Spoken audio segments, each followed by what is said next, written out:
Здравейте, пичове! Само искам да ви кажа, тази батерия е с сменени елементи. Така, това е на един човек с две батерии.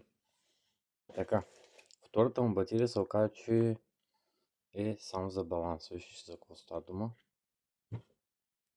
Даже в момента свети. Искам да ви покажа нещо. Значи, тези двата елемента, той де-факто един са води, двата елемента бяха на волт и половина, другите бяха към 37. Свети само един индикатор. И сега свети само един индикатор. Вижда се много добре. Но искам да ви покажа нещо. След около 5 часа работа на балансните кабели. Ще ви покажа. Само секунда. Ще ви покажа група по група. Да видите как ги балансира перфектно. Ето сега първата група ще покажа. 3,46. Втора група показва 3,46. Трета група показва 3,46 пак. Следващата група 3,47. Мисля, че това вече не е проблем. И тази последната, която беше проблемната, 3,45, 3,46 са върти. Сега я гледах преди малко.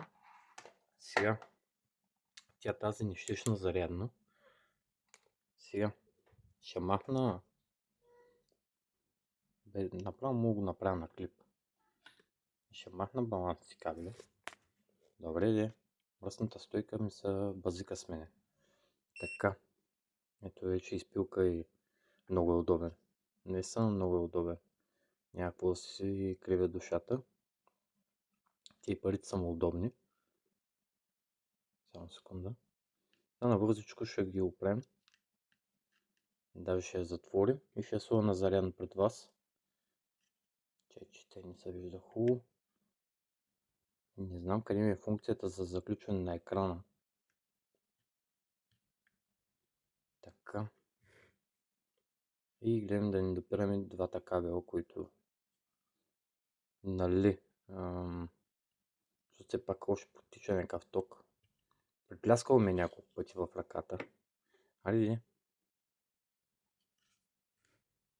Трябва да измисля някаква друга джиджавка, защото вижте какво става. Калая направо го е разпредушинал и човката е малка и не му го фани хубаво. И всеки път едно и също. Все си казвам, ще го направя, но се го пренебрегвам. Най-вероятно ще го направя нещо с магнити. Мисля, че е най-лесният вариант. Така. Остана сега само и тук. Значи не всички батерии на Parkside са за ремонт. Мисля, че тази ми е 6 или 7 за баланс. От общо 15 примерно. Нещо е такова. Половината хем за елементи, половината хем за баланс. Мисля, че по-голямата част е само за баланс. Какво се разбира от баланс? Едната група елементи примерно. И най-лесно се смята, най-лесно се прави така. Значи тръгвате минуса, слагате така клемите и гледате да са еднакви. После тук махате, слагате на това. После тук махате, слагате на това. После тук махате, слагате тук и накрая тук.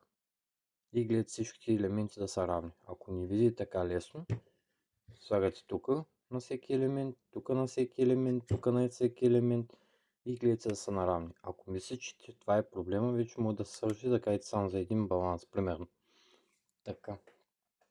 Сега сложа само горната част да ви демонстрирам.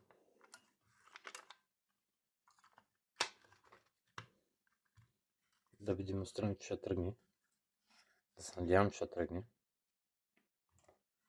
Ето. Тъй през камера много лесно се вижда. И пичуи, батерията е спасена. Виждате? Жаката се е свършила перфектна работа. И аз сега какво ще направя? Ще оставя до последно да се зареди. Да видим да не е нещо да се разбалансира, както примерно тази. Изчаках и да се зареди. Айде, дръпни се нататък.